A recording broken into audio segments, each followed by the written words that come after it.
Tapi menurut saya membangun partai politik itu harus dibangun dengan konsolidasi, pembangunan struktur partai, mulai dari bawah sampai dengan pusat. Karena kalau kemudian kita mengandalkan figur, itu partai itu pasti sangat rapuh. Ketika PSI hanya mengandalkan figur seorang Jokowi, tapi dia tanpa memperhatikan strukturnya, di 2019 apa yang terjadi? Nggak ada apa-apa ya kan? Iya. Kalau dia mau pindah ke partai A, dia punya hitung-hitungan partai ini bisa lolos apa enggak? Iya. Karena kalau kemudian nanti dia pindah di partai baru, terus kemudian dalam hitungannya partai ini dia tidak punya keyakinan untuk lolos, ngapain dia pindah? Kan kita sadar betul PSI ini tidak mungkin bisa besar dengan kekuatannya PSI sendiri. Posisi seperti kemarin, semua yang lain kita musuhi, yang bukan kelompok kita musuhin. Ya pada akhirnya kita terjebak dan kelompok yang banyak akan rame-rame memusuhi kita. Setahu saya Pak Jokowi itu memang tidak menghendaki, tidak mau. Justru ada aktor lain setahu saya ya, kemudian memang saat itu ingin mengkriminalisasi Mas Anies. Siapapun akan ada, jadi termasuk AHY, termasuk Muhaimin, semua ini potensi untuk Berhadapan sama Pak Prabowo. Iya, karena tidak mungkin dong semua mau diambil oleh Pak Prabowo. Jadi abang prediksi bahwa kalau Prabowo Gibran jilid kedua akan berlayar, pasti AHY tidak akan bergabung dalam kapal ini. Tidak mungkin bergabung. Kalau misalnya 2029 Prabowo AHY, Gibran nggak akan bergabung dong Apa? dalam kapal ini. Dia punya partai apa? Tergantung partai yang mendukung dia. Emang dia punya partai?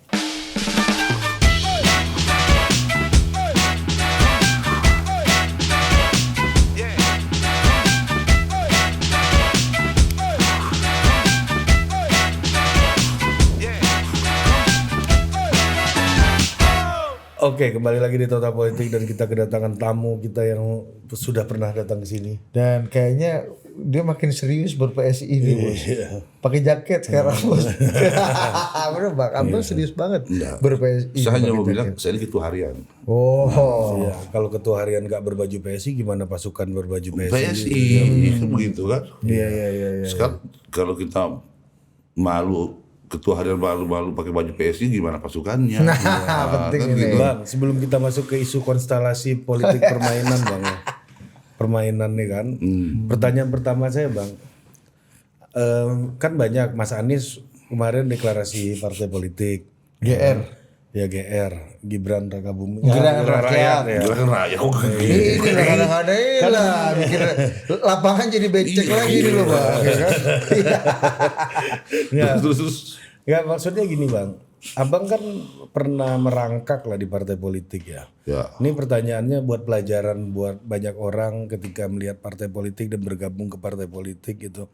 Apa sih menandakan sebuah partai, terutama partai baru gitu ya? Itu ini barang serius ini enggak gitu. Gimana cara membedakannya menurut Abang? Dan ya itu dulu ya. Artinya gini, membangun satu partai itu kan sebenarnya tidak bisa hanya bermodalkan dengan kultus individu ya. Jadi mungkin berangkat dari pemilihan presiden kemarin terus diklaim sebagai satu modal dasar untuk membangun satu partai.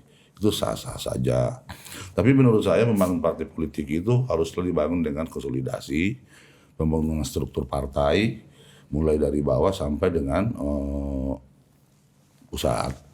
Karena kalau kemudian kita mengandalkan figur, itu partai itu pasti sangat rapuh dan sangat sulit untuk kemudian masuk dalam kontestasi. Tapi banyak orang mengatakan bahwa di Indonesia itu semuanya partai fans club Bang. Gimana? Iya. Gerindra tuh Prabowo fans club. Iya, tapi kan Surya Paloh kemudian fans club. betul. Tapi kan partai-partai itu dia berproses. Berproses tidak ujuk-ujuk kemudian dia lahir hanya untuk kepentingan satu kontestasi pokoknya.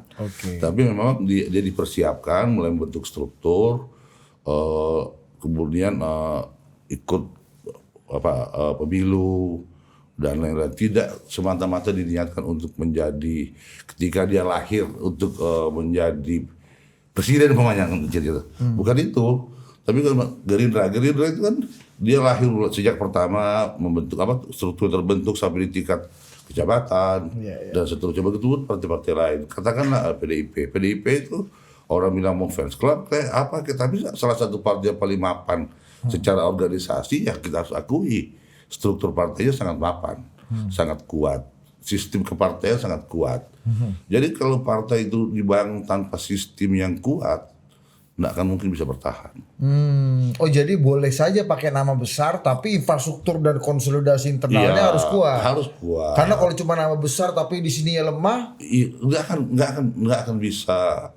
Jadi kita bisa simpulkan bahwa Gerindra besar, PDI besar, Demokrat besar, PDI besar itu bukan hanya karena sosok ketua umumnya gitu. Kalau iya, ketua umumnya berpengaruh tapi betul. Bukan hanya karena sosok ketua umum. Kalau di Gerindra kan ada Dasko sebagai ketua harian yang kemudian memimpin lapangannya untuk membentuk struktur sayap dan lain-lain. Begitupun di partai-partai lain. Ya, semua sekali lagi itu adalah konsolidasi.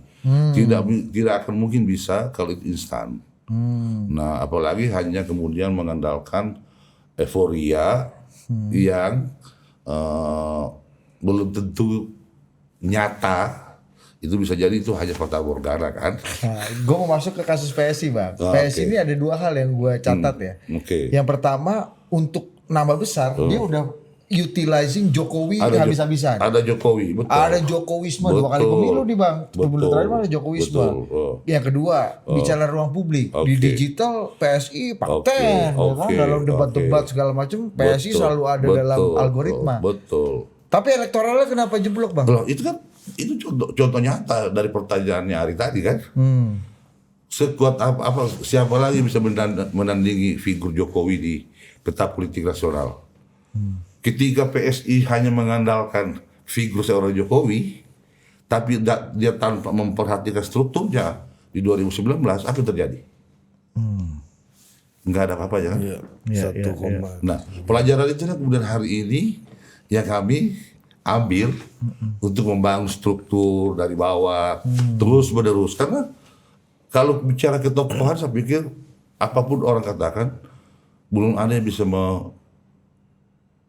menandingi ketokohan dari Pak Jokowi. Tapi itu udah bener tuh ya, kalau dari pucuk tokohnya udah benar. Tapi belum tentu itu terkonversi jadi suara bagi PSI. 2019 Pak Jokowi saat ketika masih berkuasa aja tidak bisa terkonversi langsung jadi suara karena saat presiden partainya nggak ada. 2 kali pemilu PSI itu Pak Jokowi jadi presiden. Kalau pemilu pertama nggak tahu, tapi pemilu kedua ya nyata kan. 2019. Nah, itu pelajaran yang kemudian bagi kita bahwa sebuah partai itu hanya akan bisa besar kalau dibangun dengan struktur yang kuat. Nah, struktur yang kuat nih konkretnya seperti apa? Ya konsolidasi memastikan bahwa di setiap desa ada orang PSI, ada orang partai tersebut, ada strukturnya, kecamatan, kabupaten, sampai di provinsi. Nah, dan orang itu nyata adanya, bukan fiktif. Jangan kita klaim bahwa itu orang saya, itu pendukung saya, itu. Tapi kemudian padahal dalam berpolitik kan beradministrasi, ada KTA-nya, ada struktur partainya, ada pengurus partainya, dan ter-SK-kan. Nah, nanti kita akan uji partai yang kemudian nanti mengandalkan figur di saat verifikasi. Akan saat verifikasi faktual nanti kan pasti akan berhadapan dengan kenyataan di lapangan. Apakah kemudian keyakinan itu tesis yang dibangun bahwa figur ini bisa secara otomatis bisa mempengaruhi masyarakat untuk membesarkan partai itu atau tidak?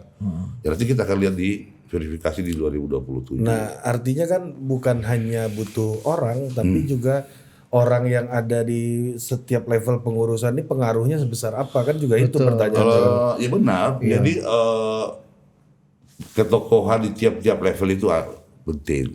Tapi yang lebih penting itu adalah ada orang, ada struktur, Dan orangnya real. real adanya. Real dulu. Real dulu, ya kan? Jangan kemudian kita menghayal, beres, mengurus partai lewat handphone. Rame sih di medsos. Ya di medsos sih apa yang tidak rame kan hari ini kan. Iya, tapi dapil medsos nggak ada kan? Nggak ada dapil medsos masalahnya. Itu masalahnya kan nanti Iya. dapilnya itu nyata harus Nah. TPS, berbasis TPS. Iya mungkin gitu deh ya. Mengusungnya nama besarnya Jokowi. Cuma kita mungkin nggak tahu tuh, ketua jagoan PSI Rantingnya Sulsel mana? mana? Rantingnya Iya, mana, yang kan? megang PSI Jawa Timur tuh siapa? Kira-kira no clue aja bang. Syarat pertama tuh ada. Berapa orang pengurus yang harus abang siapkan untuk menjadikan partai baru? Ini kan orang membayang-bayangkan, wah kita akan dukung partainya Mas Anies gitu misalnya. Mas kan. Anies punya 23% Iya, suara kemarin. Iya, dan itu 23% kan ada suaranya PE, ada suaranya Nasdem, ada suaranya PKB, ada suaranya PKS. dari suara rame-rame lah. Iya terus 10% Nasdem, terus PKS 3% PKB, terus sisanya berapa?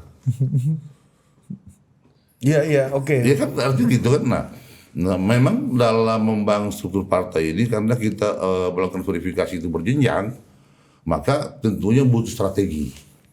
Butuh strategi karena ada tahapan. Ini kerja konsolidasi tidak bisa dilaksanakan dalam satu waktu. Ini harus terus menerus. Iya terus menerus. Jadi pertama bagaimana dulu kita lolos verifikasi. Jadi kalau mau lolos verifikasi, bagaimana kemudian membangun struktur seramping mungkin. Apa yang paling sulit untuk merapikan itu menurut abang? Membangun strukturnya tidak terlalu repot.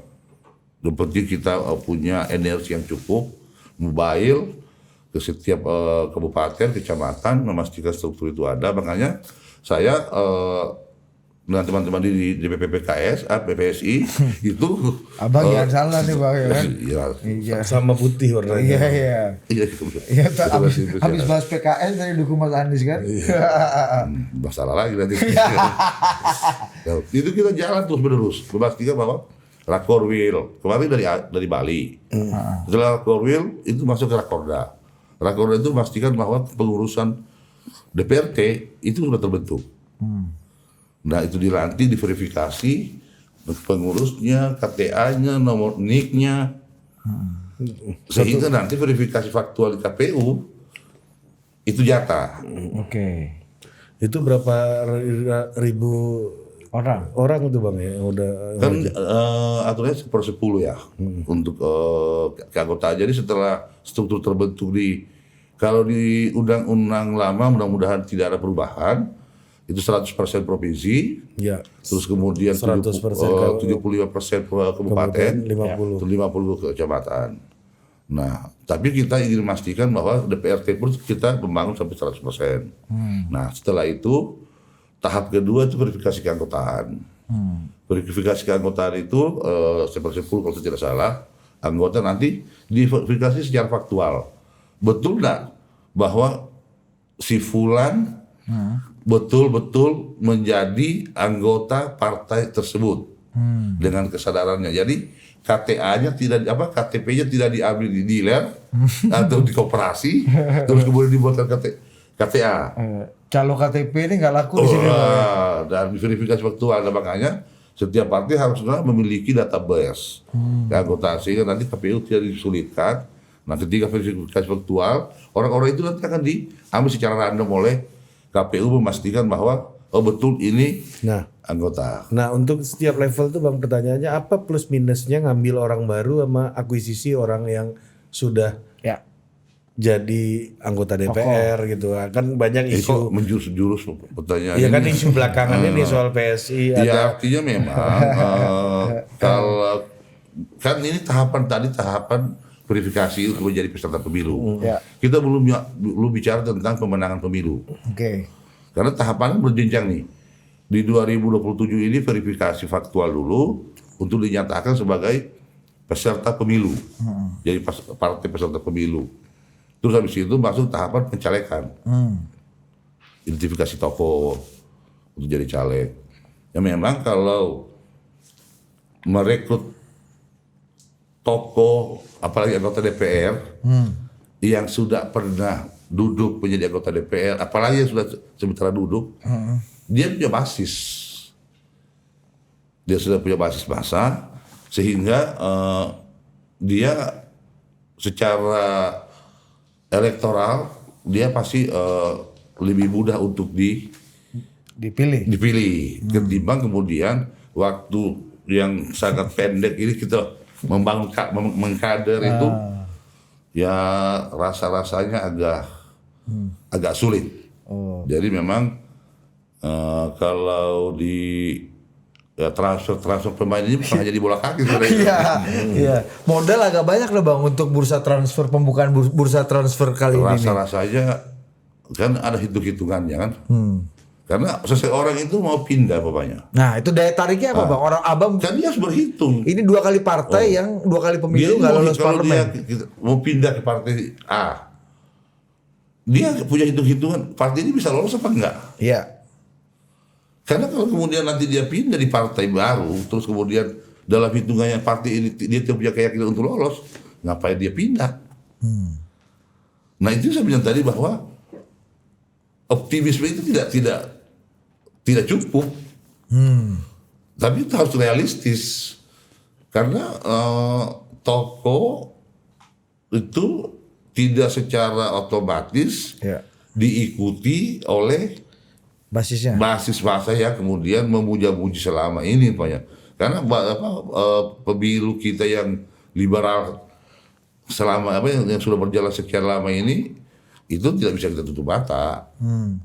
Kita tidak bisa tutup mata karena yang dipilih ini bukan figur satu orang karena nanti penerimaan caleg ada 80 sekian dapil, berarti ada sekian ratus caleg nanti kan, kan beragam penilaian masyarakat terhadap caleg-caleg yang ditampilkan. Saya nggak kebayang tuh partainya Mas Anies tuh caleg-calegnya siapa, saya belum kebayang. Paling Bang Sahrin, Sami Usama, siapa lagi yang lu bayangin jadi caleg? Tom Lembong bisa jadi caleg. Iya Tom Lembong, terus apa lagi? Ya saya sih saya nggak membicarakan itu kan. Iya. Tapi kalau kata pakai teori Bang Mat Ali tadi, ya ini kan orang yang belum teruji basis masanya. Kalau yang udah pernah terpilih kan teruji gitu. Nah makanya salah satu syarat Bang Ali tadi kan satu, ini struktur partai namanya ada, orangnya nyata apa enggak? Nyata apa enggak nyata itu kan kita lihat dari orang yang tadi kata Bang Ali. Betul. Memimpin partai di daerah atau pernah duduk di anggota DPR udah terbukti teruji. Saya pernah dulu bersama-sama di sana. Euforia itu kita dapat memang dalam setiap pemilihan presiden, tapi tim di daerah hampir orang partai juga? Iya. Orang partai. Iya. Bang, apa sih bedanya menjalankan partai sama menjalankan tim sukses pemenangan Pilpres? Apa kan dua-duanya pernah nih? Jangan perasaan sama nih. Ya. Kalau relawan itu kan mementesnya 6 bulan terakhir. Kalau partai ini kan dirawat sekian tahun. Baru kelihatan hasilnya. Iya. Kalau relawan itu kan hanya diurus ketika jadi euforianya aja. Bunyi-bunyian di situ kan. Tapi tidak penting di tiap desa. Yang penting ketika datang calon berkumpul bisa memobilisasi, kan tidak terverifikasi. Tapi kalau di struktur partai itu memang dirawat sampai dalam jangka waktu yang sangat cukup panjang dan memang terus menerus dirawat karena hari ini perilaku pemilih kita begini. Hari ini dia ada di partai A. Ketika besok dia kecewa terhadap pengurus yang ada di atasnya, dia bisa jadi berpindah lagi di partai berikutnya. Jadi kalau kemudian kita tidak terus-menerus mengawasi atau betul lakukan memverifikasi, kita berharap bahwa pengurus kita masih lengkap, ternyata udah diculik oleh partai-partai lain. Nah itulah konsolidasi itu yang saya bilang. Konsolidasi itu kerja politik yang sangat melelahkan dan terus menerus dikerjakan. Oh berarti abang lagi neropong juga sebenarnya nih, ya kan? Mana kawan-kawan tetangga ini yang bisa kita yang kecewa sama yang di atas ini kan? Iya kan gini, kita sadar betul PSI ini tidak mungkin bisa besar dengan kekuatannya PSI sendiri. Itu clear tuh. Clear. Maka dia butuh, kalau kita mau ingin besar, pertama bagaimana memastikan PSI itu harus menjadi rumahnya relawan Jokowi. Oke. Kedua, PSI itu harus bisa jadi rumah nyaman bagi orang Indonesia. Artinya kita tidak membeda-bedakan kelompok agama dan suku di partai ini. Dia harus menjadi partai terbuka. Jadi rumah bersama, PSI harus menjadi rumah bersama. Kemudian dia inklusif, terus kemudian karena itu esensi daripada seperti BK tadi itu yang dideklarasikan ketika Kongres kemarin. Jadi dia harus betul-betul dijadikan rumah untuk semua masyarakat Indonesia, tidak bisa lagi menjadi milik satu kelompok. Nah, kalau kemudian ini kita bertahan pada satu segmen, ya segmen ini kan diperebutkan banyak orang. Abang lihat PSI 2 kali pemilu fokus di segmen yang sempit. Ya, di segmen yang niche. Ya, dan di situ banyak sekali orang memperebutkan itu kan. Udah segmen kecil, pemainnya banyak. Nah, kemudian dan pemain-pemainnya jago pula di sana dan kan. itu sudah dikuasai oleh.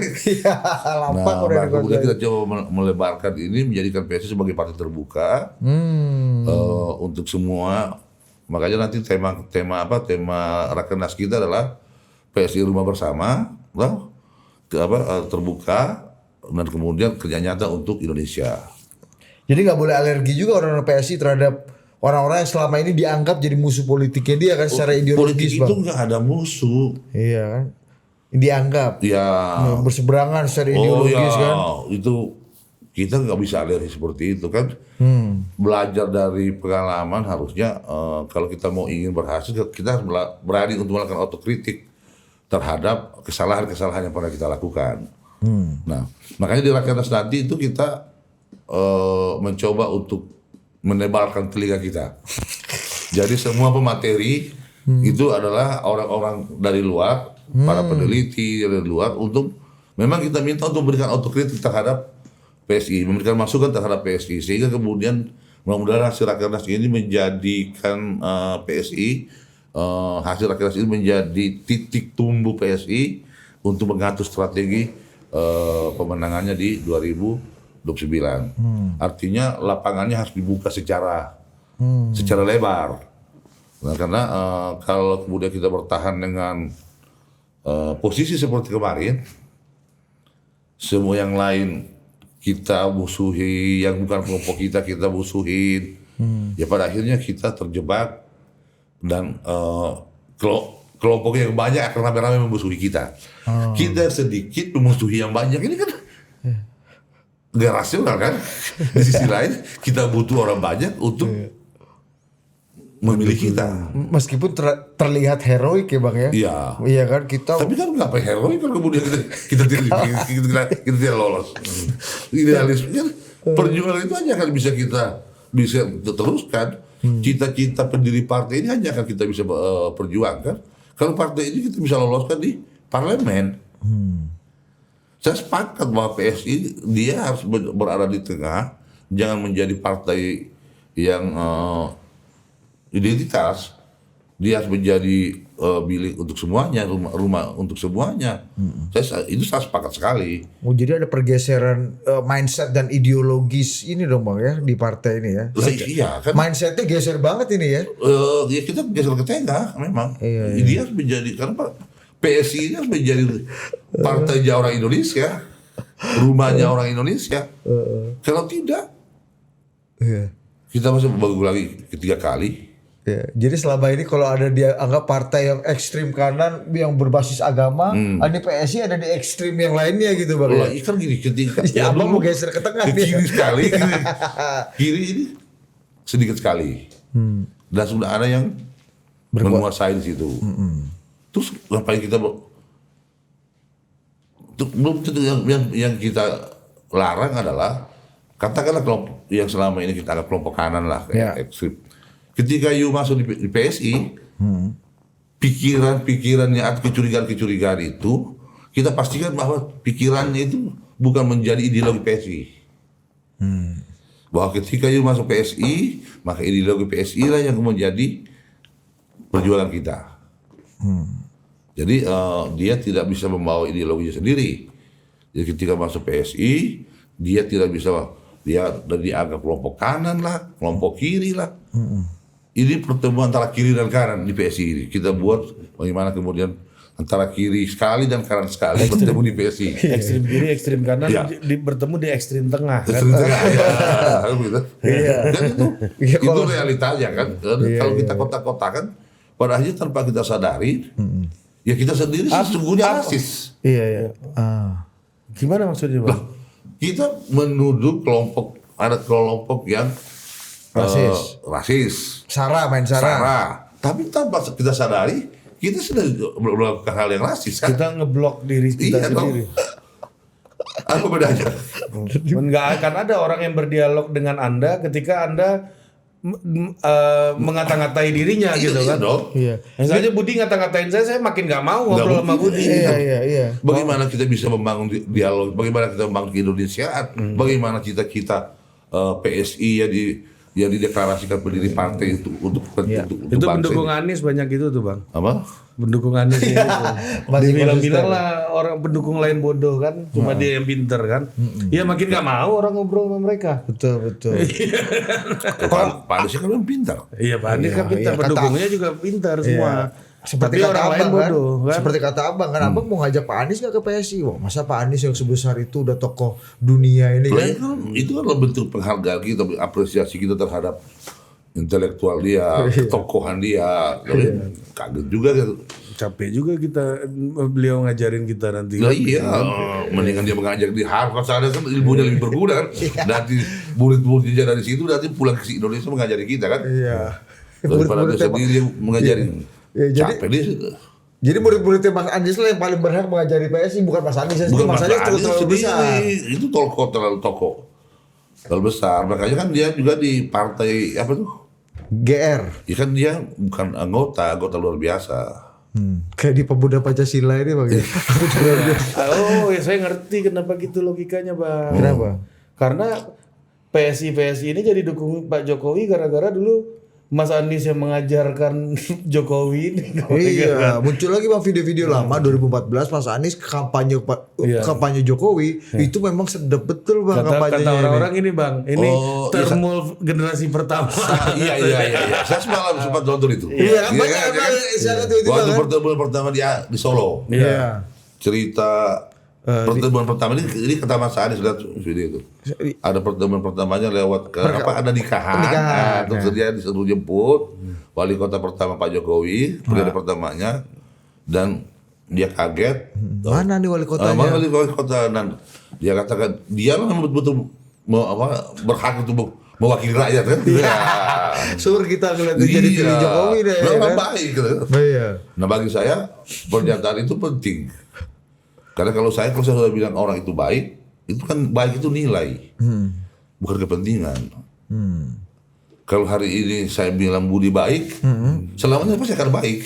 Kan begitu? Paling tidak di mata saya. Di mata saya. Iya, mata kamu terserah kamu. Terserah kamu gitu. Iya. Oh gitu. Kan ini baik ini kan Jadi, nilai. Bang Matali melihat Mas Anies ketika bicara itu genuine nggak? Dari lubuk hati yang paling dalam nggak? Apa dia lagi lakukan saat itu? Kayaknya sih iya. Karena sedang mendukung. Kan dia sedang memmarketing Pak Jokowi sebagai calon presiden. kita pun yakin melihatnya kan. Iya kan? Saya pernah bilang sama Mas Anies dulu, beliau kan duduk, kan kamu pendukung Pak Jokowi gitu. Saya bilang ya kan saya dukung gara-gara Mas Anies saya jadi jubirnya. Iya. Sejak kapan kamu dengerin kata-kata Anies Baswedan? Saya sama Mas Anies dulu 2013. Iya. Nasdem partai pertama yang calonkan ya waktu itu kalau nggak salah Bang. Betul. Iya kan? Kemudian PDIP kan? Iya, sebelum PDI Bang. Sebelum PDI. Agak gila Oh itu juga. Pak Mas Anies yang dampingin Pak Jokowi waktu itu ya. Iya, bicara waktu itu kan. Jadi dia waktu itu karena Mas Anies itu meyakini Pak Jokowi itu membawa kebaruan. Itu kata beliau. Kalau kata Mas Anies gini dulu. Pak Prabowo tuh ya baru, ya orde baru. Nah, yang baru betul ya Pak Jokowi. Menurut video itu. Pak Mas Anies bos. Kata-katanya canggih bos. Iya. Tapi artinya bang, seorang Pak Jokowi pun sebenarnya ya orang yang berhubungan dengan banyak aktor politik, yang punya hubungan baik dengan berbagai macam aktor politik. Beliau tahu kapan harus berhadap-hadapan, kapan harus bertanding, kapan harus bersanding gitu kan. Itulah Pak Jokowi, nggak frontal terus, nggak berseberangan terus gitu saya kan. Pak Jokowi dengan Mas Anies itu bukan baik-baik aja. Ya. Baik, jadi saya agak kaget kemudian tiba-tiba dia sempat itu mengkriminalisasi, mau memenjarakan, dan saya agak kaget itu jujur karena saya kebetulan waktu itu bersama-sama Mas Anies kan. Iya. Ya soal Formula E bang. Iya, dan menurut saya Pak, kalau Pak Jokowi memang punya keinginan untuk memenjarakan Mas Anies, presiden bos. Nggak akan sulit. Nggak akan sulit. Iya. Tapi setahu saya justru Pak Jokowi yang tidak menghendaki Anies itu dikriminalisasi. Tapi katanya Bang Surya waktu itu mendeklarasikan Mas Anies lebih cepat dibanding perkiraan semua orang karena ketakutan akan di. Ya itu kan Itu ya, betul, Bang? dugaan aja. Kan itu. Apa yang bikin Bang Surya ketakutan waktu itu Bang? Nggak tahu saya. Nggak tahu saya. Takut betul tapi maksudnya. Yang aku dengar dari Saya Bang juga Zulfan. kaget Nggak kan? tiba-tiba. Abang kaget juga ya? Kaget juga, Aku tiba-tiba. dapat cerita dari Bang Zulfan. Katanya kamu tuh tiba-tiba Surya kok. Paloh takut dia. Iya, karena Anies mau dipenjara katanya Pak Jokowi. Padahal kan drama mau mentersangkakan Mas Anies itu kan sampai berapa puluh kali gelar di KPK kan, di BPK dan lain kan. Betul, Tapi kan betul. BPK memang tidak menemukan apa-apa, Iya. dan Pak Jokowi tidak, menurut saya keliru kalau kemudian ada orang yang mengatakan bahwa Pak Jokowi itu mau ingin mengkriminalisasi. Setahu saya Pak Jokowi itu memang tidak menghendaki, tidak mau. Justru ada aktor lain setahu saya ya kemudian memang saat itu ingin mengkriminalisasi Mas Anies. Justru Pak Jokowi yang menahan iya. kalaupun ada upaya itu Pak Jokowi yang. Iya. Oh itu confirm Bang? Confirm. Justru Mas Anies dilindungi oleh Pak Jokowi waktu itu. Tapi ketakutannya. Iya. Bahwa Pak Jokowi yang Melindungi Mas Anies dari upaya Dan itu kriminalisasi. sedih ketika kemudian dan saya pikir Mas Anies tahu itu.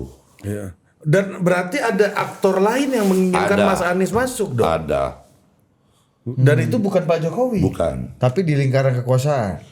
Iya saja nggak mungkin. Nggak mungkin dari Kalau nggak oposisi kan. Iya, kalau nggak mungkin otak-atik Ya. kan. Tapi kan itu masa lalu sudah lah kita. Enggak Bang, ini penting pelajaran hidup nih Bang. Artinya Bang, Pak Jokowi mengalami quote unquote ibaratnya penzoliman opini atau ketidakadilan opini dong Karena yang soalnya- dialamatkan ke dia karena dia yang paling karena Pak Jokowi yang dituduh kan. Kan kalau kita baca statement-statementnya Bang Geis, orang-orang yang dekat sama Mas Anies itu kan ke Pak Jokowi kan udah mereka di haram mana- jadah, haram Mereka jadah. di mana saat itu? Ketika Mas Anies menghadapi proses itu, saya ingat 1 November ya. Waktu itu saya ke Eropa, terus Mas Anies minta jangan dulu lah temani saya menghadapi situasi. Saya tidak bisa membayangkan kalau kamu tidak ada di samping saya menghadapi situasi seperti ini. Dan sekali lagi saya sedih aja kemudian ketika orang yang pernah berbuat baik kepada kita terus kita dudukan dia kepada orang yang jadi orang zalim. Padahal orang itu sesungguhnya adalah orang yang memuliakan kita kan. Iya dan menyelamatkan Iya, itu. dan saya pikir di pihak kita yang saat itu tahulah peristiwa-peristiwa itu. Ini clear nih Bang ya bahwa, Clear. bahwa Pak Jokowi lah yang menahan Iya. upaya itu ya. Dan Pak Jokowi nggak setuju harus dikriminalisasi. Memang fakta politiknya sampai sekarang ya memang Nggak ada. Nggak ada. Nggak ada. Proses hukumnya. Jadi Pak Jokowi itu silakan kalau ada bukti silakan. Tapi kalau memang nggak ada jangan. Bahkan Mas Anies tidak sampai fasenya Tom Lembong ya. Iya. Fase Tom Lembong Iya. yang sekarang aja jadi bersih. Ya. Bahkan Mas Anies nggak sampai Nggak fase sampai itu itu. kan Bang. Padahal untuk sampai situ bisa-bisa aja kan, minimal buat setrum-setrum kan. Kalau mau gitu loh. Kalau mau gitu seperti loh. apa, seperti dianggap dia sebagai ancaman dan macam-macam. Iya. Saya pikir Pak Jokowi masih ingat kok apa gimana perjuangan Mas Anies sama-sama dia di 2014. Sehingga saya bilang tidak sejahat itu kok. Tidak setega itu kok. Cuma memang beliau ini kan orang yang tidak mau berdebat dengan hal-hal yang Iya. Dan apa pula alasan Pak Jokowi untuk ngasih tahu ke publik kalau dia yang melindungi Mas Anies itu kan juga nggak masuk akal kan? Iya, lalu dia ada kepala negara. nggak ada upaya, menurutku ini baru kali ini Bang Marali ya. Sebelumnya nggak ada upaya counter PR. Iya. Karena PR yang dipercaya publik ya Pak Jokowi yang berusaha mengkriminalisasi, Bang Surya yang menyelamatkan dengan pencalonan. Pak Surya tahu lah menurut saya cerita itu.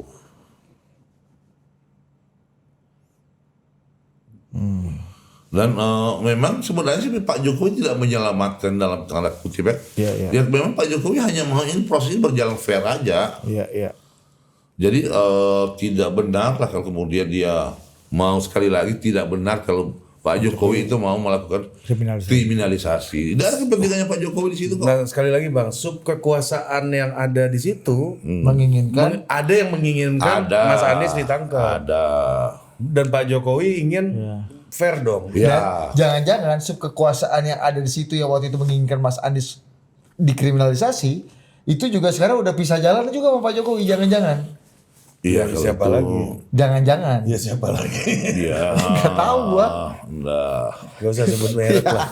Iya, Pak. Biarkan netizen tafsir sendiri. Iya, jangan-jangan. Iya, Iya, kan? iya. Lu kan jangan terlalu detail gitu. Bang, Itu tapi- media mainstream kayak begitu. Iya. Kalau kita nih sama-sama Sama aja. aja. Nanti salah tangkap lagi nanti.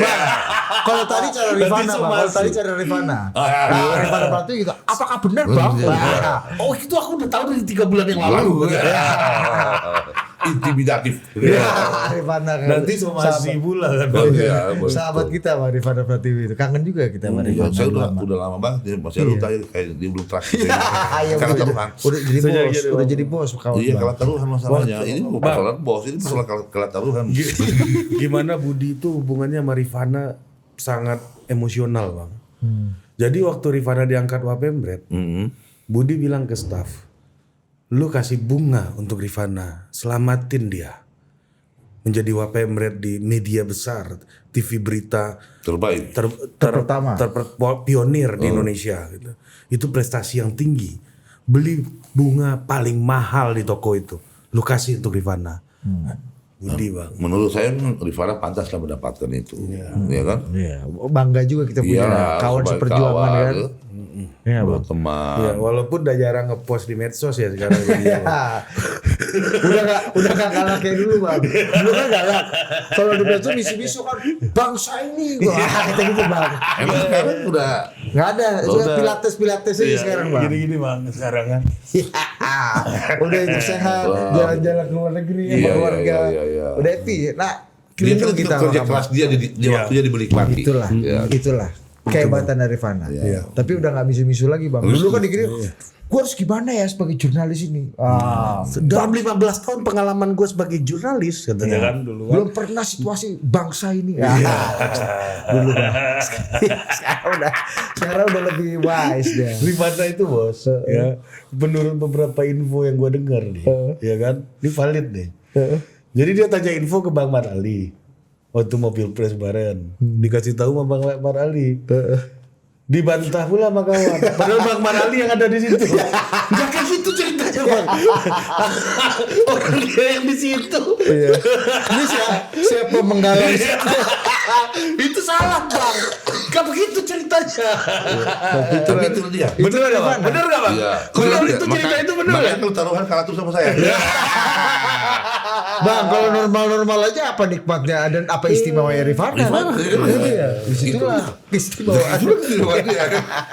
Gak selalu dirindukan di situ lah. ya. Itulah. Kalau enggak kita nggak kangen sama dia. Itulah. Panjang juga kita bahas Rifana. Bang, tapi sekali lagi Bang, kembali ke Pak Jokowi. Abang melihat Pak Jokowi mengalami hal yang tidak adil dong buat dirinya. Banyak. Terkait konteks Banyak ya konteks menurut saya sangat dan tidak konteks adil, lain-lain iya. lah. sangat tidak adil untuk urusan itu. Dan saya bahkan pernah bilang sama Mas Anies untuk artinya coba jangan larut dengan drama yang karena kebetulan saya menjadi bagian kan waktu itu di tim kan. Jadi sekali lagi mudah-mudahan dengan ini saya bisa bertanggungjawab. Oh, saya ngerti nih maksud Bang Ahmad Ali nih. Apa bos? Jangan larut Mas Anies, ya kan? Ibarat drama ini kalau lu berperan jadi Habibie, lu jangan merasa jadi Habibie beneran. Iya, juga. begitu kamera off lu jadi Anies lagi Iya, lah. jadi Anies lagi, tapi mendalami peran harus, ya kan? Iya, Bang. Tapi jangan kelamaan jadi. Jangan kamera mati, ente masih merasa Habibie kan?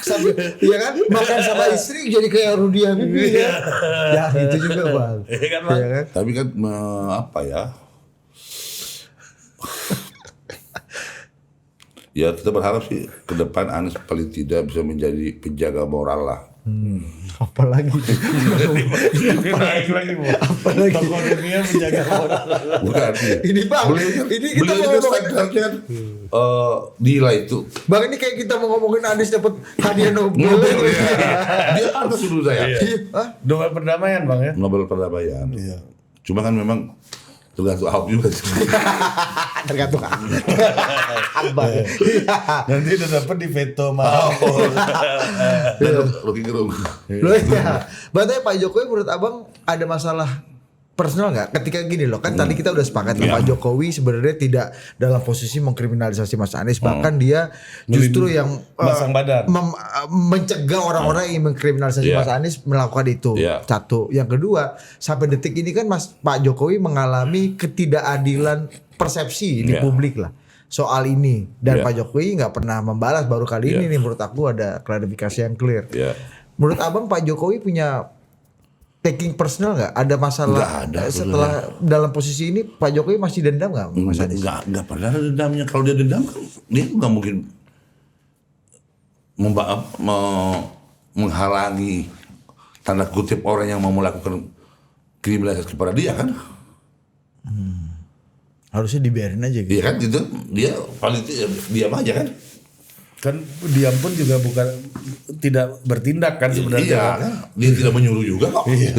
Iya. Tapi justru setahu saya beliau memang tidak mau ingin kan ketika beliau itu mau menghalangi Mas Anies untuk jadi calon presiden kemarin ketika itu ancaman. Kan mudah sekali kan menurut saya kan. Iya betul. Berarti sebenarnya bisa dibilang bahwa pencalonan Mas Anies di 2024 juga tidak lepas dari dalam tanda kutip ya, ada nuansa Pak Jokowi merestui lah gitu. Pak Jokowi kan tidak pernah ingin menghalangi. Secara emosional dia punya kedekatan dengan Pak Surya. Iya, dua partai yang mengusung. PSI kan, PKB dan Nasdem kan. Tapi kan dia tidak mempermasalahkan itu kan. Artinya bahwa itu hak demokrasi gitu kan.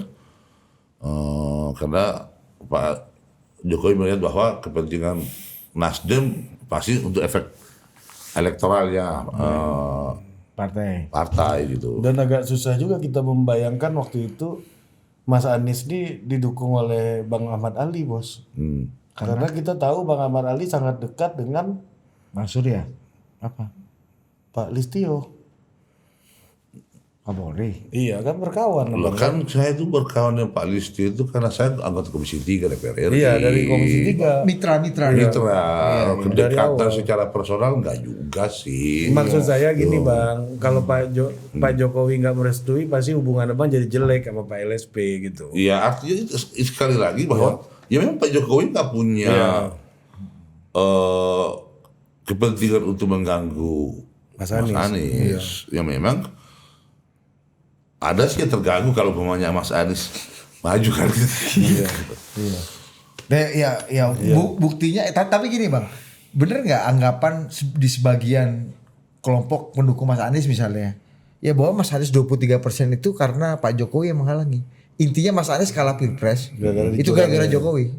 Abang gimana mendengar apa? Ya udah pasti lah. Ya memang Mas Anies kalah Pilpres itu karena Pak Jokowi itu udah pasti karena Pak Jokowi mendukung Pak Prabowo. Itu sederhana itu kok. Jadi bener kan? Lah iya. Secara teknis ya gitu lah ya. Apa yang mau ditutupin itu ya? Iya, jadi kalau Pak Jokowi tidak mendukung Pak Prabowo lagi, akhirnya berhadapan-hadapan dong Mas Gibran sama Pak Prabowo. Masuk tuh barang. Mas Gibran itu masih sangat muda. Iya. Dia masih memang perlu untuk dibimbing oleh Pak Prabowo untuk bahwa dipersiapkan untuk jangka panjang, ya berhadap-hadapan secara politik pemilihan presiden, saya pikir tidak dalam, apalagi dalam konteks PSI ya, PSI tidak pernah mau bicara tentang pencalonan presiden. Untuk hari ini ya, yang partai kami lolos jadi peserta pemilu aja belum, lolos parlemen aja belum, gimana bicara tentang presiden? Itu tempatnya Tatang, abang bilang itu kemarin. Apa? Di tempatnya Tatang. Tempatnya Tatang saya bilang apa kemarin?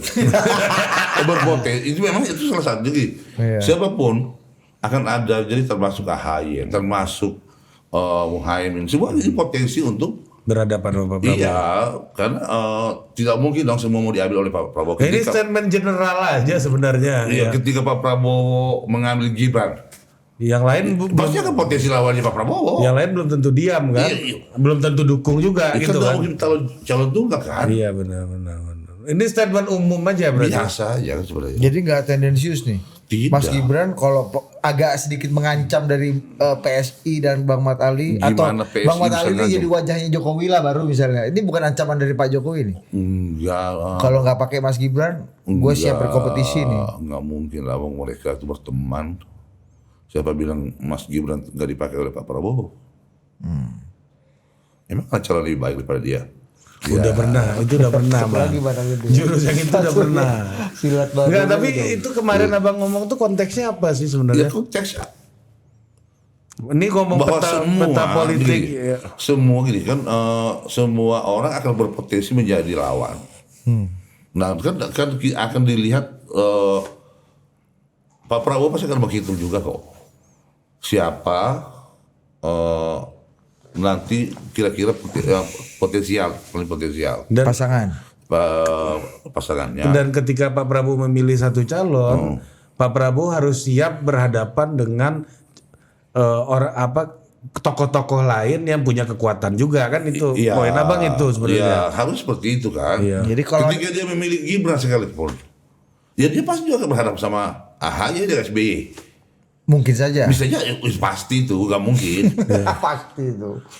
Maksud abang AHY nggak akan mungkin mendukung Prabowo Gibran jilid 2. Iya, masa iya? Kemarin aja kan kecelakaan aja kan? Kan hampir sama abang kemarin. Apa? Tim 8. Ya kan kemarin kan memang sejak awal mendukung Pak Prabowo sama Gibran. Kan enggak kan? Itu bola muntah aja bang maksudnya. Nah, iya, setelah tereliminasi di Mas Anies tidak mengambil dia, baru kemudian nyebrang ke sana kan? Jadi abang prediksi bahwa kalau Prabowo Gibran jilid kedua akan berlayar, pasti AHY tidak akan bergabung dalam kapal ini. Enggak mungkin bergabung. Ini maksudnya kemarin. Lah iya kan. Imin aja kemarin udah dalam koalisi nyebrang kok. Udah peluk-peluk kan. Kan Caimin jurusnya gitu kan bang. Lah iya, jadi semua potensial. Gila aja agak banyak juga. Bang Boba. Tapi yang diambil Tatang itu Gibran kalau ya Tapi memang betul Bang Ali ngomong gitu kan. Nah artinya pertanyaannya sama gue bisa ngomong gini dong. Kalau misalnya 2029 Prabowo AHY, Gibran nggak akan bergabung dong. Apa? Dalam kapal ini. Dia pakai partai apa? Tergantung partai yang mendukung dia. Emang dia punya partai? Gibran. Iya. PSI? Dia kan bukan kader PSI. Oh iya. Dia belum tentu juga anak Iya kan PSI juga belum lolos. Ya belum tentu juga anak Jokowi dapat tiket gratis ini kan. Lah iya kan. Belum tentu juga Kaisang dukung Gibran. Belum tentu juga kan. Ini semua belum masih terlalu panjang. Artinya gini, saya pikir Pak Prabowo berkali-kali menyampaikan dia hanya akan menyatakan maju menjadi calon presiden periode kedua kalau kinerjanya dia, kalau masyarakat menilai kinerjanya itu baik di akhir pemerintahannya.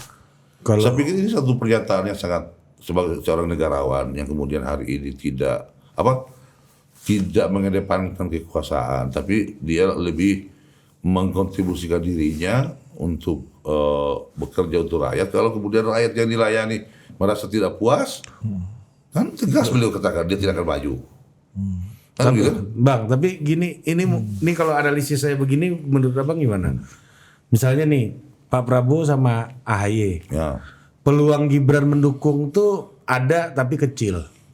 Ini analisis saya nih. Kalau Pak Prabowo bersama Gibran, peluang AHY masih mendukung Pak Prabowo itu nggak ada. Gitu kira-kira menurut Lah, Abang? kan kalau AHY kan punya partai. Iya, menurut Abang kira-kira gitu nggak? Iya, AHY punya partai jelas Demokrat.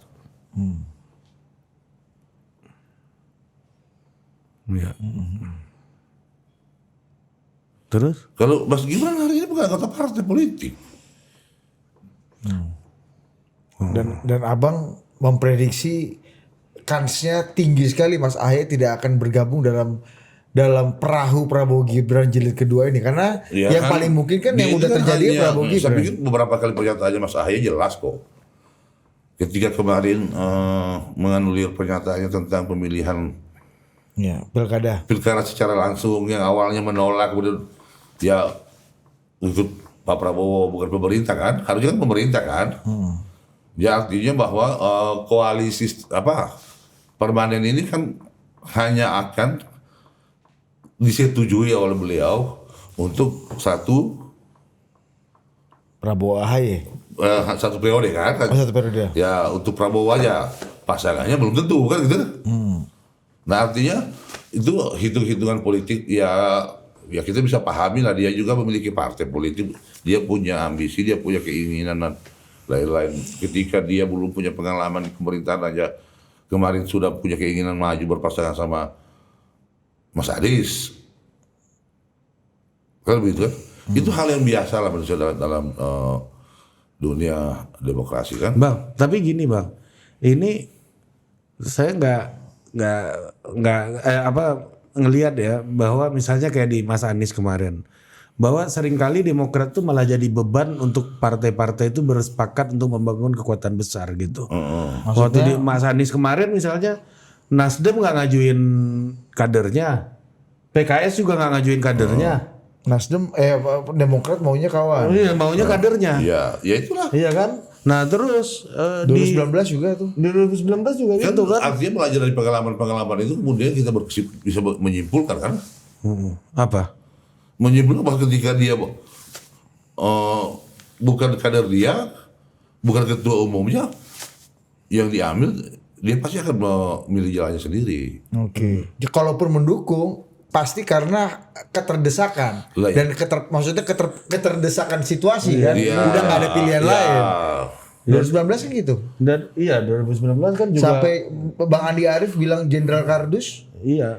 karena AHY sudah dijanjikan, kabarnya sudah dijanjikan jadi kandidat wakil presidennya Pak Prabowo, kemudian akhirnya batal sama Sandi. Bener nggak? Lu kan ada di dalam waktu itu. Iya. Diplomasi nasi goreng. Diplomasi nasi goreng ya. Apa? Ya, 2019 kan ada tuh istilah Jenderal Kardus apa gitu. Rame.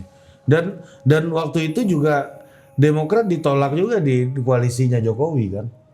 Iya. 2019 kan. Nah ini koalisi Jokowi Iya. coba bener nggak Bang? 2019 Partai Demokrat tadinya ingin mendukung Pak Jokowi. cuma Ya ditolak oleh Pak Surya Paloh.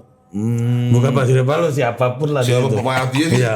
udah deal sih waktu itu. Udah Saya deal, ingat Bang. saya. Coba gimana? Cuman Gimana? Coba minum dulu bisa cerita. Minum dulu bisa cerita. Iya, ini penting nih. tapi tiba-tiba batal.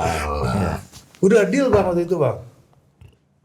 Ya, saya tahu, Iya, sepengetahuan saya tahu. seperti itu. Abang kan pimpinan partai koalisi. Iya, Sepengetahuan mungkin seperti abang nggak itu tahu. bahwa Nggak mungkin abang nggak masuk diajak bersama-sama, rembukan. udah portofolio dan lain-lain. Oh gitu Bang. Tapi kemudian tiba-tiba saya tidak tahu apa dan bagaimana tiba-tiba kemudian tidak jadi bersama-sama kan. Mungkin minta wakil Pak Jokowi juga waktu itu Bang mungkin. Apa yang terjadi Bang? Tanyakan sama Pak. Mungkin. Abang tahu coba nggak ya? Tapi kan kalau mungkin Pak Jokowi mau aja Mas Ahaye jadi wakilnya bos. Ya nggak mau kan ada yang lain. Karena kan lu ingat nggak? Lu masih wartawan istana sih ingat gua. Mas Ahaye nemuin Mas Gibran waktu itu kan di istana. Bubur gudeg lemu ini enak. Mempersatukan bangsa gitu. Gimana? Oh waktu itu jadinya Pak Ma'ruf ya? Pak Ma'ruf. Pura-pura nggak tahu. Oh iya. Semua kompor. Sempat Pak. Masa Pak Mahfud juga. Mahfud iya. Abang juga kan yang ini. Lupa juga saya waktu itu udah nunggu di. Ya abang dari pelataran gue lihat. Pelataran. Ada foto abang gitu. Abang termasuk bagian yang ditipu dalam permainan kan. Ditipu atau bagian yang nipu bos? Iya, Kata Pak Jokowi siapa menipu politik siapa? kan? Iya. Politik dia dinamis. Tapi kan Pak Jokowi setelah itu kan kemudian merangkul Pak Mahfud. Jadi Menko. Kan tidak, jadi Pak Jokowi juga tidak punya kekuasaan untuk menentukan wakil karena kan dia bukan ketua partai. Tapi menentukan Menko itu hak prerogatif Terus penuh. dia. Nggak bisa diganggu gugat. Iya. Walaupun orang partai kemarin nggak suka sama Pak Mahfud gitu misalnya. Iya, benar. Itu termasuk ketika Pak Jokowi tidak memilih Pak Budi Gunawan jadi Kapolri. Meskipun ada permintaannya Orang partai. Pak Budi Gunawan jadi Kapolri. Oh pernah. Ya kan cerita. Kan abang di Komisi 3 waktu itu. Abang Komisi 3. Jangan abang. Pernah. Nah, cerita di sini ada Bang. Iya, cerita di sini ada namanya Pak Roma Ormuzi yang mau Pandan. Oh iya. Jadi Bu Mega yang maunya ribut-ribut ya. Pernah ada orang dia di Ya kelakuan bos. Mukanya flat bos. Oh kemudian waktu itu Pak Baduri Haiti yang naik ya. Iya saya ke Polres saya disuntik dulu. Ya. Pak Baduri Haiti. Udah jelas bos. Bukan. Kebetulan Pak Baduri itu Kapolda tadi Sultan. Iya bang. Iya. Ngerti bang. Iya, Madura. Iya. Beliau jadi Kapolri kan nggak kebetulan kan itu kan. Takdir. Bener ya ceritanya? Apa itu? Ya Pak Jokowi artinya punya otoritas penuh atas Loh, iya apa dong, yang menjadi hak prerogatif itu satu dia. Pak Jokowi punya kelebihan bahwa dia memang punya otoritas untuk menentukan dia punya kebijakannya. Kalau Betul. memang Jadi bukan boneka siapa-siapa. Enggak, bukan. Kalau dia memang boleh otoritasnya di tangannya Ya. kan. Tapi Kalau koalisi kan koalisi itu rame-rame. masalah partai. Tapi betul waktu itu Bang bahwa Partai Demokrat 2019 memang sudah ada keinginan dan pembicaraan untuk Udah bergabung. deal kan ada. Saya ingat saya cerita Pak Surya waktu itu udah tapi kan ada banyak partai kan di dalam kan. Pak Jokowi bisa iya, tapi kalau partai-partai lain enggak. Nggak cocok kan. Berarti daya tolaknya juga cukup tinggi lah di koalisi. Kalau kamu ambil tuh saya tidak mau gimana? Ini ngomongin Bu Mega bang. Enggak ngomong juga. Tapi tadi dia muji PDI loh bos. Apa? Abang muji PDI loh. Ini realita. Kalau dulu PSI kan rata-rata PDI terus kan. Bukan, tapi kan ini realistis bahwa contoh partai yang sukses Iya, membangun struktur itu adalah PDIP. Tapi hal yang buruk abang tetap katakan gitu lah Loh, poin iya. abang kan. Ya. Hal bagusnya juga dipuji kan. Loh iya dong. Iya kan. Bang, sekali lagi. Jadi Bang Mat Ali di acaranya Tatang Guritno kawan kita ini bukan bermaksud mengancam Pak Prabowo. Kan itu yang Emang terasa kan. siapa berani ngancam Pak Prabowo juga di mana kamu? Iya itu kan. Juga kan. Iya kan. Oh, Jangan iya, akan jadi Bang, kompetitor. Terlalu cepat berkesimpulan menurut saya. Bang, Nah, yang itu dia- baca headline Tatang begitu Bang, Bang. di kepala orang kan yang bisa Saya pun membacanya kaget. Oh, paten juga aku bisa ngacem-ngacem. Ngeri juga. Bang, ya Perasaan saya yang bicara, saya tidak pernah Bapak. saya tidak pernah memikirkan ini, kok dia memikirkan? Berarti ya, itulah kecanggihan Tatang ini. Itu malah kata Bang Ali, ini gara-gara Tatang saya jadi kepikiran. Jadinya Tatang lu tanggung kita jawab lu, Tang. diskusi, habis selesai, loh, mikir aja kagak. Loh, kok begitu tiba-tiba muncul judulnya? Loh, kok coba kan? Tapi sisi lain kita juga menghargai bahwa saya bilang sama teman-teman itu kan tentang judul Ya kan itu hak redaksi kan. Iya. Itulah cara dia mendapat keramaian kan Bang. Iyalah. Kita pun juga sering begitu. Walaupun antara jurnalis Iya. Kata netizen yang komen, ini mana judulnya? Cuma kan masalahnya memang belajar. Oh netizen suka ambil judul doang kan. Iya, betul. Itu yang bikin abang ditelepon banyak orang ini pasti kan. Enggak juga sih banyak nelpon. Hanya bertanya aja. Ini ya Bang ya, tabayun kan. Iya Bapak Bayu. Ya karena kan paten juga baca headline si Tatang ini kan. Ngeri kali kan. Ngeri kali. Siap jadi kompetitor kan. Artinya kan ancam-ancam sedikit nih kan. Dia mau Kan Bang, kan di kepala. Batali ancam-ancam sedikit. Tapi di kepala, tapi netizen juga nggak bisa disalahin bos. Karena yang bisa mengancam presiden ya presiden yang lain. itu dia. Itu pertanyaan Pak gua. Ini Pak Jokowi yang ngancam. Pak Jokowi kan itu aja. Bu Mega. Kan kalau Pak Jokowi kan berteman sama Pak Prabowo, bagaimana bisa mengancam? Ya, Ya, tahu makanya. makanya tanya. Ini kita tanya. Atau yang memainkan yang biasa ngancam presiden. Kalau Pak Jokowi itu kan orang lurus-lurus aja melempem, nggak pernah lempar batu sebiji tadi, nggak pernah itu. Cuma orang dulu selalu aja dikorbankan. Lihat aja Pak Prabowo selalu memuja-muji. Terakhir kita ketemu sama Pak Prabowo, Jokowi itu apa dia bilang? Sekutu saya. Udah sampai situ aja Dinda. Jangan lanjutkan. Jangan. Iya. Titik. Intinya nuansanya gitu. Jadi solid ini barang. Iya. Siapa yang mengatai Jokowi itu mengatai saya. Iya. Nah itu boleh. Abis itu nggak usah. Hidup Jokowi. Enggak ada tetap itu yang dulu. Emang kampret satu itu. Bang. Tapi Ya. itu verbatimnya presiden loh. Ya artinya kan dari banyaknya apa yang Pak Prabowo selalu sampaikan di publik tentang Jokowi kan sangat tidak mungkin sekali toh. Terus kemudian kedua orang ini mau saling mengancam. Makanya Hubungan yang begitu artinya tidak ada satupun tanda ada keretakan di terus untuk apa mengirim pesan-pesan yang kemudian membuat orang Satu-satunya pesan yang kita khawatirkan dan membuat orang riuh adalah pesan Mat Ali di acara Tatang itu. Itu yang bikin. Ya Tatang aja yang kau Tatang buat itu. Salah tuh. Dia tapi di sisi lain kita pahami lah. Paham, kita ngerti lah. Iya, ngerti lah. Silat-silat Tatang Sila-silatnya Tatang kan. Saya kan teman mulai dari DPR dulu kan. Gak mungkin disalahin juga. Nggak Bang. mungkin lah. Emang itu stylenya dia kan. Bang kan itu kan. Ya. Playing victim pula kawan kan. Habis itu ya ganti perbaiki bang. Iya. Perbaiki tapi udah heboh. Udah screenshot kan Bang. Udah 3 jam berikutnya baru perbaiki kan. Bang Marali udah begini-gini ya konten. Kita lagi terbaring pula sakit kan. Terus habis itu langsung ke Bali. Nggak tahu hal kan. Heboh dunia persilatan. Dunia persilatan heboh kan. Terus staf DPP, bang, apa? Itu nggak ada. Semua orang berpotensi kok saya bilang. Termasuk Gibran. Cuma kenapa Gibran disebut? Ya kan AHY juga. Semuanya. Ya, Caimin juga. Semua politisi. Omong kosong lah Anies potensi. Iya. Emang Anies tidak mungkin jadi maju presiden lagi? Wah iya. Ganjar bapaknya. Ya walaupun mendukung Pak Prabowo tapi harus tetap lihat realistis melihat orang-orang yang Kan berpotensi. pur-pur aja ini, pur-pur bos aja ini kan. Letkol Teddy Ini gimana, kan Bang? masih jauh.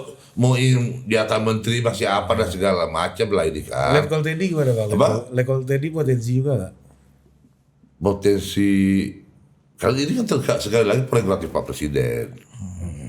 Enggak, Letkol Teddy potensi juga gak Untuk dalam bursa. Menggantikan Mas Gibran jadi kandidat wakil Pak presiden. Jokowi apa Prabowo. Jokowi apa Prabowo? Wah, Prabowo. Dua-duanya atau dua-duanya.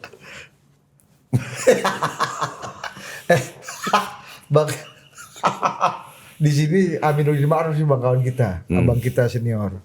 Dia bilang, bener gak sih kan kita tanya pertanyaan publik nih bos ya kan, bener nggak Letkol Teddy itu yang menghalang-halangi orang apa berkomunikasi dengan presiden tidak bisa diakses oleh orang segala macam lah. Dan termasuk yang dihalang-halangi adalah Pak Jokowi dan Mas Gibran lah kurang lebih gitu. Dia bilang, lah lo gak sadar Letkol Teddy itu ya kurang 100% Jokowi apa? Kebersamaannya dengan Pak Jokowi udah lama sekali. Siapa yang bilang Mas Teddy itu menghalang-halangi dan bukan bagian dari Pak Jokowi sendiri? Itu kan yang menghalangi. Yang kita omongin nih masuk bursa. Kan media sosial kan rame banget, Letkol Teddy ada di mana-mana bang. Sekarang elit mana yang nggak bergetar hatinya ketika ditelepon oleh Letkol Teddy ini? Iya. Bergetar surat atau bergetar takut kan sama aja, yang penting getar kan? Iya kan, telepon tengah malam ini kan, panggilan Dia tengah kan malam. beliau seskap, setara menteri. Iya kan, jadi ketika dia yang menelpon kan mewakili presiden pasti. Ini bukan menteri kaleng-kaleng nih bang. Iya. Sekretaris kabinet, itu pasti perintah presiden kan. Ya, jadi wajar saja lah, mungkin Letkol ya itu kan kesatuan. Tapi di kabinet, gue seska bos. Ya kan? Iya betul juga ya. Iya kan. Iya. Orang ngelihat. Tapi tidak secara otomatis harus diterjemahkan secara politik kan. Kan dia masih TNI aktif. Tapi kan TNI aktif yang punya elektabilitas mungkin cuma beliau bang sekarang bang. Oh gitu ya? Iya bang. Kita di survei sama Panglima TNI juga tinggian beliau, saya yakin tuh di survei. Iya. Tapi abang gimana bang? Kalau statementnya Amin tuh, ya Pak Letkol Teddy tuh. Ya kalau kita lihat historikalnya Pak Jokowi juga. sih memang kan dia bekas ajudan dari Pak Jokowi kan, sekretaris Pak Jokowi kan, sama Mas Arief waktu itu kan. Jadi secara hubungan cukup baik lah. Saya juga nggak pernah ke istana masalahnya, saya nggak tahu. Pak Jokowi juga pernah mengeluh. Saya ketemu Pak Teddy sekali aja di rumah sakit papasan, hei. Tapi nggak ada, saya nggak melihat itu kok. Komunikasi Pak Jokowi sama Pak Prabowo lancar-lancar aja. Jadi kalau ya ada asumsi Letkol Teddy lah yang menghalangi orang mengakses Pak Prabowo termasuk Pak Jokowi itu enggak. Semua lah kita ngegosipkan. Hubungannya Pak Jokowi sama Pak Prabowo nggak ada masalah kok. Ya. Justru tugasnya Letkol Teddy itu Menghapus kok. Iya, betul. melepas hal yang tersumbat. Mempererat hubungan mereka kan. Betul. Menyambung yang buntu. Nah, Tapi 2024, 2009 Letkol Teddy ini gimana menurut abang?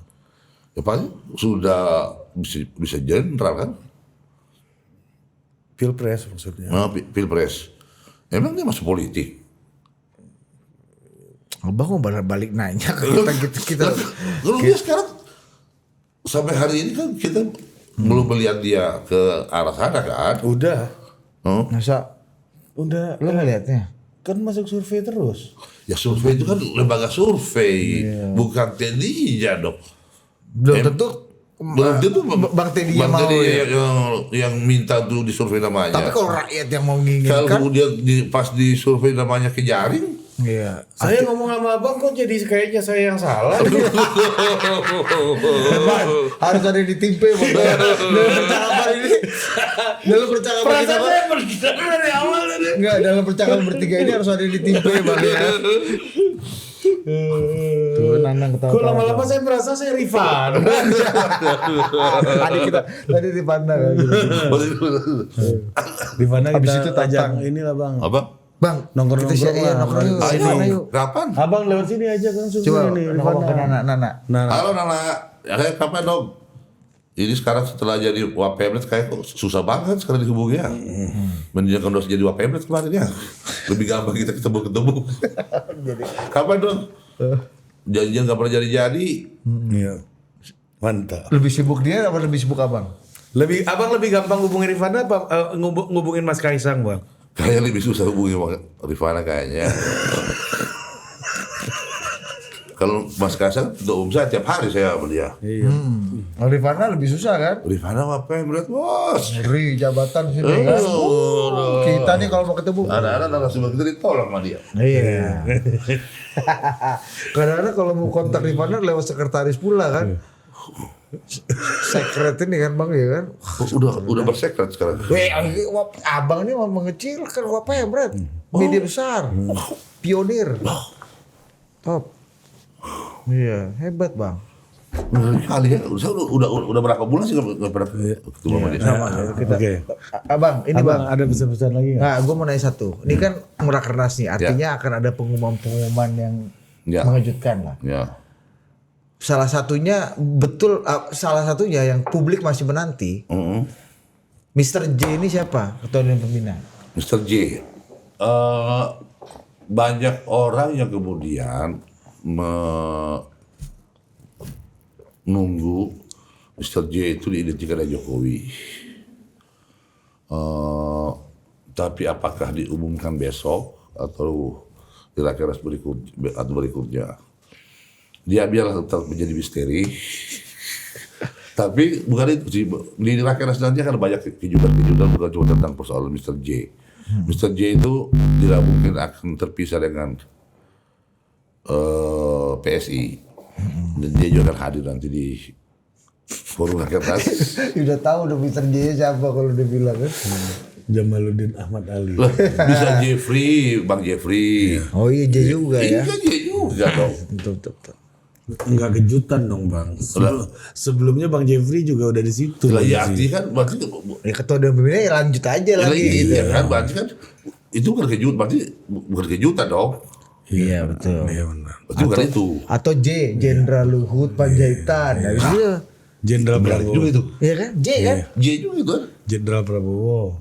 Nah, kan udah ketua partai gimana lu itu nggak realistis lu. Sekali kamu nih. Iya lu dia. Gak jelas kayak Rifana juga lu lama-lama lu. Aku udah tahu 2 bulan yang lalu. Iya bisa kan bang? J kan bisa juga Jenderal Luhut Bisa Panjaitan. jadi, ya itu benar Kan itu. Golkar. Iya tapi kan gak serius-serius kali dia di Golkar. Iya nggak Dia bang? masih Golkar gak ya? Oh iya harusnya masih. Tergantung. Iya kan? Iya bang. Bang. Oh iya benar juga tuh bang. Siapa tuh? Jenderal Luhut Panjaitan. Iya. Benar itu. Kalau beliau masuk Sumatera selesai itu. Iya. Iya. Iya abang naik di Cocok juga barang ini tongkrongannya cocok juga. Bang. Cocok itu. Itu Pesi Babin itu kalau itu. Emang PSI itu bang. Iya. Dan dia merawat kelompok macam-macam juga Oh bang. iya. Yang jadi. Iya Itu mah sebuah orang bisa menerima dia kan. Kalau itu kan terutama di kelompok NU Iya. kan. Iya. Bu Kofifa, Pak Mahfud, Wah, segala ini macam, kelompok deket Gus Durian mah selesai tuh. 100%. Iya. Kau yang gelap gitu ya kan? J juga kan bang? Jenderal. Jenderal. Iya. Jenderal Luhut. Jenderal. Kalau di level ketua-ketua daerah nih bang, ada kejutan-kejutan lain nggak? Nama-nama yang selama ini beredar akan diumumkan nggak? Betul. Kayaknya sih ada beberapa nama yang akan kita ada dengarkan. beberapa. Ada akhirnya bang. Diumumkan sekarang maksud saya. Iya kan, saya sih berharap betul itu. RMS bang? RMS itu kan udah keluar dari Nasdem ya? Kok katanya abang nih? Iya kan? Katanya udah bisa ini Udah gitu mundur. gayanya bos. Udah mundur kan bang? RMS udah begitu. mundur. Kata saya baca di koran, Sahroni bilang udah Iya mundur. makanya saya lihat di koran. Apakah nanti akan diumumkan untuk bergabung dalam skuadnya? Pastinya kalau dia bergabung di PSI itu satu kehormatan luar biasa buat kami. Dan saya bisa pastikan Sulawesi akan menjadi kandangnya gajah di sana.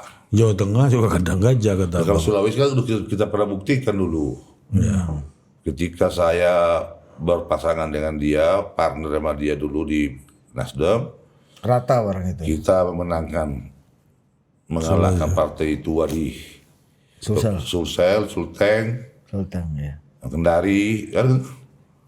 Nah, jadi kalau ini terwujud, nah ini salah satu ganda terbaik kira-kira yang di Sulawesi yang bisa jadi akan mengokohkan kandang gajah yang sesungguhnya di sana kan. Nah, tanda-tanda itu akan sangat jelas karena putra beliau kan menjadi ketua DPW.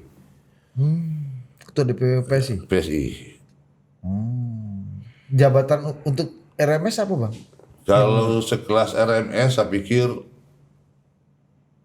kami buka karpet merah yang sepanjang-panjangnya. Silakan dia memilih jabatan. Saya pun merelakan jabatan ketua harian kalau bukan. Nyoh ambil aja nyoh kalau mau ya kan. Kalau beliau mau kan bang kan. Iya. Dan mudah-mudahan lah ada beberapa teman-teman yang kemudian akan bersama-sama berjuang di PSI nanti. Bu Janet bang?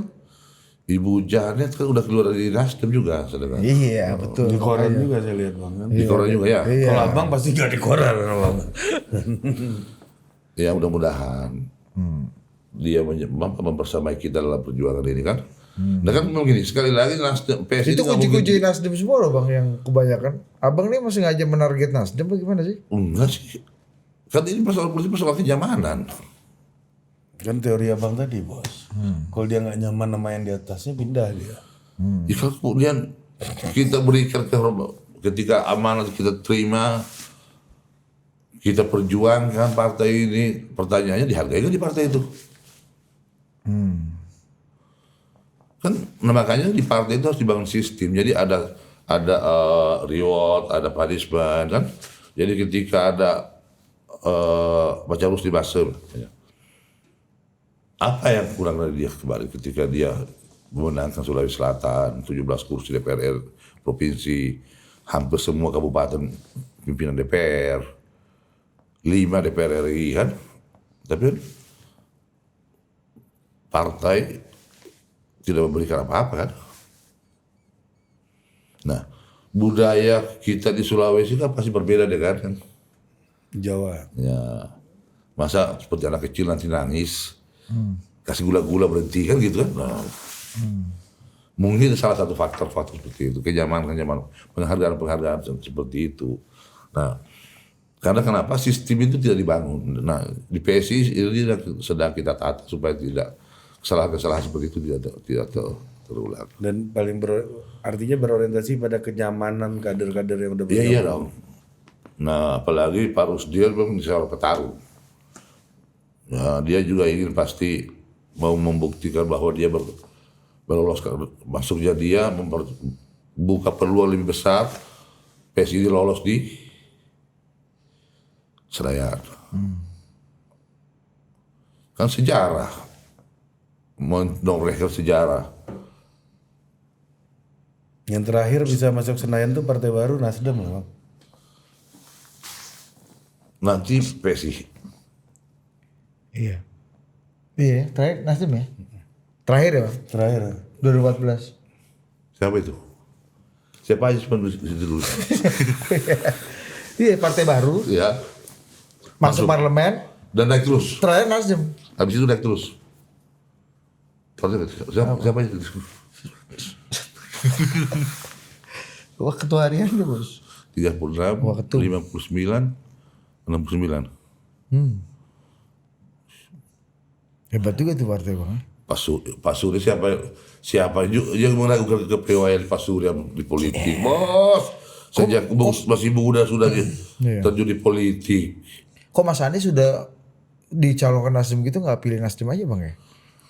Menjadi partai. Nggak tahu ya, itu kan Emang kurang sayang apa Nasdem sama Mas Anies? mungkin mau jadi ketua umum, belum jadi ketua umum kali ya. Bang Surya nggak mau. Maksudnya nggak mau ngasih ke Mas Anies. Kan the best talent. Jadi capres lagi kan kuat Nasdem maksud tokohnya. Harusnya sih. Iya Sayang sih. sekali Nasdem melepas Mas Anies, kemudian Mas Anies bangun partai sendiri kan. Padahal bisa di Nasdem Iya, kan. bisa di Kasih aja kata abang gitu kan. Iya. Ke karpet merah sepanjang-panjangnya aja. Panjang-panjangnya. Kalau mau Iya ambil lah. kan. Kalau perlu Mas Anies Karena- ketua harian nih ibaratnya gitu kan. Ketua umum. Ketua umum. Jelang nunggu kalau Pak Surya masih mau kan Ketua antri harian dulu di dulu. ketua harian masih paten lah bang. Iya dong. Bisa lah. Kan bisa Pantas dibikin. lah gitu kan. Juga sebagai bentuk rasa respect lah. Mas Anies kepada Pak Surya kan hubungan mereka yang Betul. bagus. Ya. Jadi menurut Pak Surya dan Nasdem rela quote unquote ya bang ya. Berhadapan-hadapan dengan Pak Jokowi untuk mencalonkan Mas Anies itu kan juga bukan resiko yang kecil kan. Maksudku untuk Dia tadi tapi kan juga ada memperoleh gitu- respect dari Mas Tapi Anies. kan ada juga anunya salah. Dia ada timbal efek. Iya iya. Ya, Cuma kan- untung rugi masing-masing lah. jadi menurut abang kalau Mas Anies masuk Nasdem itu yang lebih berat Pak Suryanya tuh Bang Anies? Mas Anies ya? Yang lebih berat apa itu? Yang lebih berat menerima masuk Mas Atau Anies penolakannya gitu. Yang nggak mau itu Mas Aniesnya atau Pak Suryanya? Dulu pernah saya tawarin Mas Anies katanya tidak diizinkan oleh Pak Surya. Pak Surya itu mau Mas Anies menjadi milik bangsa. Oh. Iya.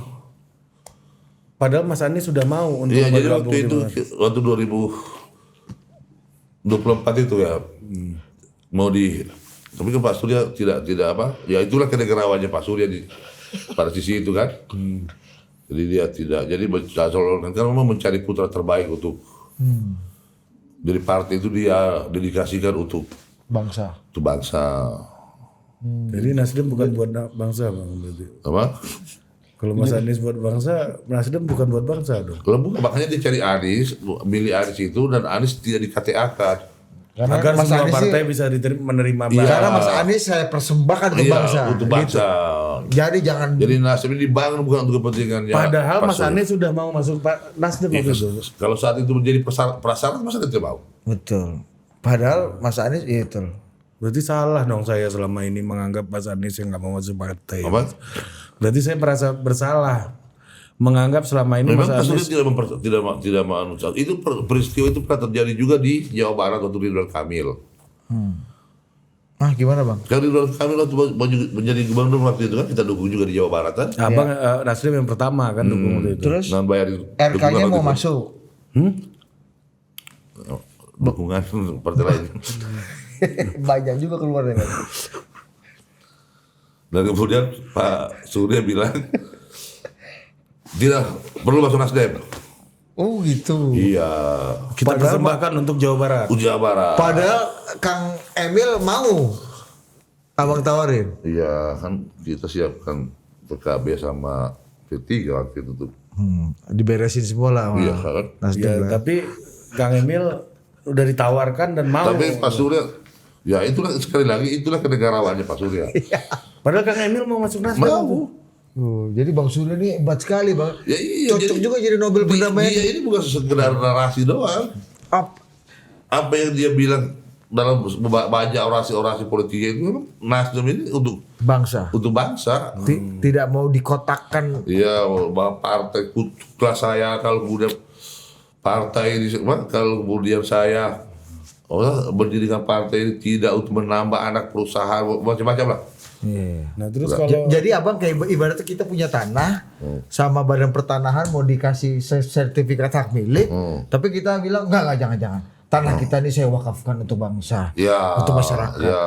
untuk agama. Supaya dia menjadi bermanfaat untuk banyak bisa orang. dinikmati Padahal orang. kamu sudah mau dikasih Lah iya. sertifikat hak miliknya. Lah iya.